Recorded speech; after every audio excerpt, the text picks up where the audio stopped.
ఎక్కడి నుంచి తేవాలి 4.5 crores అనేటువంటి ఆలోచన వచ్చింది. ఎక్కడి నుంచి చూసినా కూడా నాకు ఎక్కడ దారితే నువ్వు తెలియలేదు. మరి నేను ఒక ఫారెస్ట్ మినిస్టర్గా ఉన్నాను కాబట్టి నా దగ్గరికి కొన్ని కంపెనీలవి క్లియరెన్స్ కోసం అని చెప్పి ఫైల్స్ వస్తూ ఉంటాయి.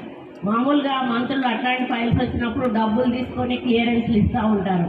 నేనన్నా మాకు ఒక న్యాయ పైసా మీరు ఇవ్వాల్సిన అవసరం లేదు, మీరు సమాజ సేవ చేయండి, మా స్కూల్ ఒకటి డెవలప్ చేయండి, మా పేరు మీద అది మీ పేరు గుర్తుండిపోతుంది అని చెప్పినప్పుడు వాళ్ళు మేము పై వాళ్ళతో మాట్లాడాలి మేడం, మా చేతుల్లో లేదు అని సదానంద రెడ్డి గారు చెప్పి వాళ్ళ వాళ్ళు CEO వాళ్ళు ఉంటారు, ఆ కంపెనీకి చెందినటువంటి ఓనర్స్ తోటి మాట్లాడి డెసిషన్ తీసుకుంటామని ఒక 3-4 సార్లు వాళ్ళు రావడము పోవడము, చివరకు వాళ్ళు ఈ 4.5 కోట్ల రూపాయలతోటి ఇది నిర్మాణం చేస్తామని వాళ్ళు ఒప్పుకున్నప్పుడు అసలు నాకు ఎంత హ్యాపీగా అనిపించిందంటే ఇది అసలు నేను కట్టగలుగుతానా మనము అన్నప్పుడు వారు ఓకే చెప్పినప్పుడు నాకు చాలా చాలా సంతోషం వేసింది.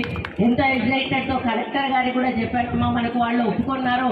ఇంకా అంటే వెంటనే మేడం గారు కూడా నాకు కాపీ పంపించండి మేడం, ఎంత తొందరగా పంపిస్తే అంత తొందరగా నేను డిస్మెటల్కి ఆర్డర్ చేసి